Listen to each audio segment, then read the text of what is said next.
So many people would say, I can bake, but I can't design. And I will say, oh, of what benefit is your baking without a design?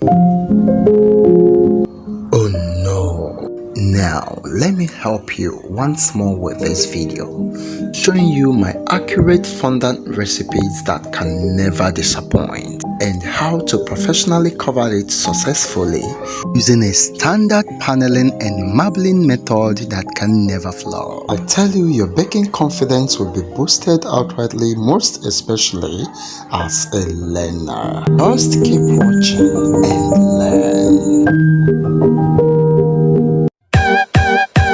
Hello, it's Chinedo Vincent from salpesfoodblog.com, and we teach you how to make pastries, snacks, and lunch packs. Subscribe for more valuable food contents ahead. This is a mixture of buttercream, frosting, and chocolate ganache. Yes, I already have the video of my chocolate ganache in this channel, and please check it out and watch the video.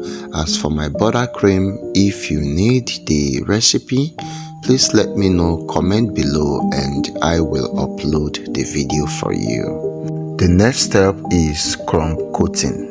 Crumb coating is the very first coating of a trimmed cake with buttercream frosting.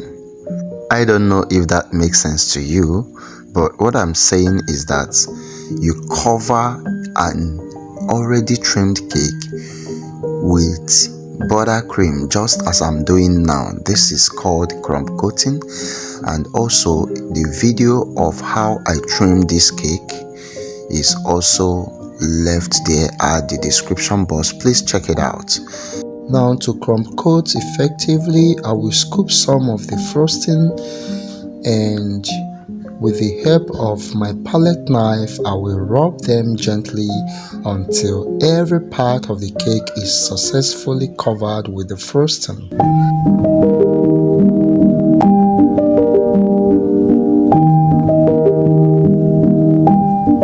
And once the cake is successfully crumb coated, allow it to rest and to dry up for a few minutes before you cover with fondant. Now, speaking on the fondant, let's mix it to our desired texture. And to do that, you'll be needing 5 basic ingredients, that is the water, icing sugar, gelatin, glucose, and c.m.c. And for the water, this is 13, 14, 15 and 16 tablespoons of water in a bowl, and I'll be adding a tablespoon of this gelatin, which will help the beautiful and fine look as well as support the elastic texture of your fondant. Over here is a glucose syrup, and I will be using a tablespoon as well. Place on the heat and begin to melt to dissolve. Assist with constant stir for about half a minute and detach from heat source while continuing stirring. And over here, it's my mixing bowl on the table, and this is 1 kg of an icing sugar. Then I'll be adding just a tablespoon of c.m.c, which is carboxyl methyl cellulose. You will always find it in the market. Just mix to combine properly with the icing sugar. Add gelatin glucose mixture. And let me make a disclaimer, please. Add your liquid mixture bit by bit.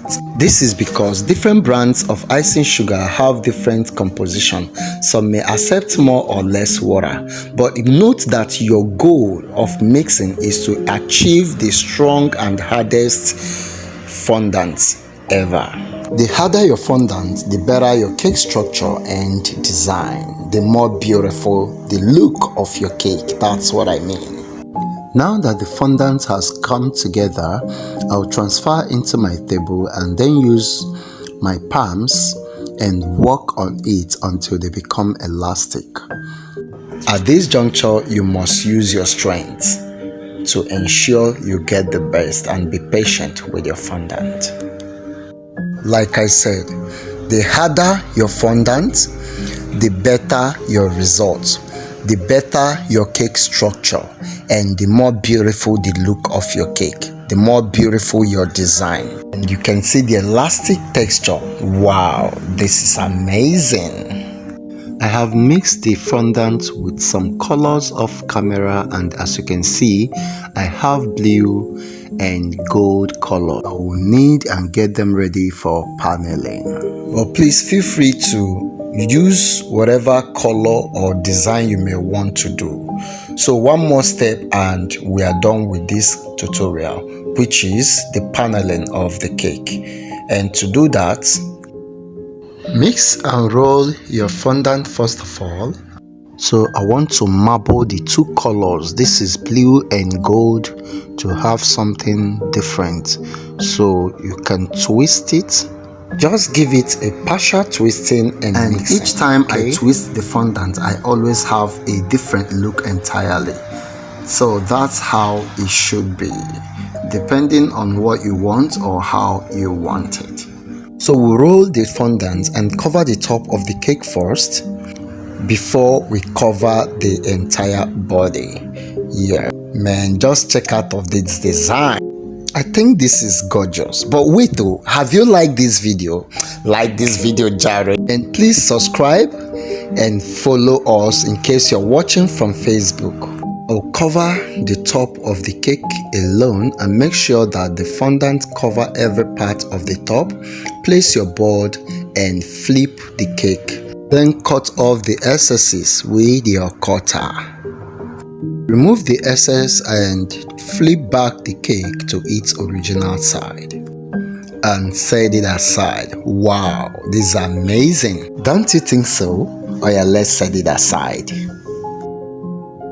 And to your table, sprinkle some vegetable oil.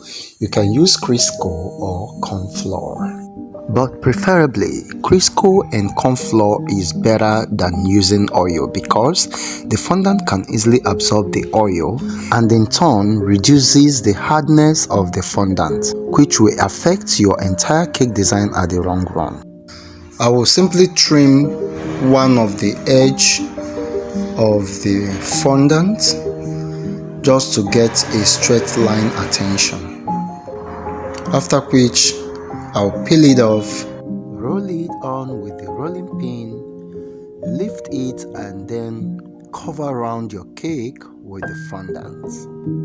Wow, there are many ways to do this, but for the course of this video we have just done it this way.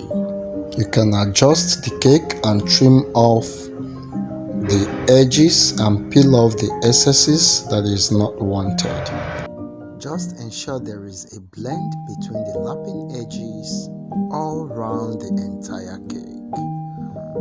As per the edges at the lengthy part of the cake, peel out both the inner and the outer surface of the cake, just like so. On needed places, open the inside and peel off that touched part, and then seal it up, just as simple as that. Here, we'll be ending this tutorial here for today. Thanks for watching. I'll bring other series for you. Please subscribe and like this video. I will see you in the next one. Bye.